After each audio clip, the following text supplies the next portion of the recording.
সবাই ব্যস্ত হয়ে পড়েছে ভাইরাল বয় রিয়াজের সাথে সেলফি তোলার জন্য। সবাই তাকে নিয়েই প্রশংসা করছে, কারণ সে আগে খুব গরিব ছিল, কিন্তু সে এখন ইউটিউবের জন্য বড়লোক হয়েছে নিজের চেষ্টায়।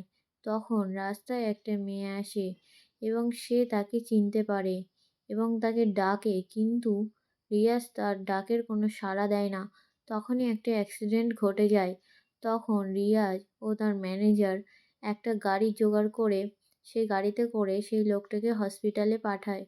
তখন নায়িকা তার অতীতের কথা ভাবতে থাকে। তখন সে একটা ভিডিও করতে গিয়ে রিয়াজকে দেখেছিল। রিয়াজ তখন রাস্তায় রাস্তায় ভিডিও বানিয়ে তার বন্ধুর বাবার অসুস্থতার জন্য টাকা জোগাড় করছিল। তখন নায়িকা তাকে ভুল বোঝে, কিন্তু একটা চাচা তাকে বুঝিয়ে বলে যে সে কেন এমনটা করছে। তখন তার রিয়াজকে ভালো লেগে যায়।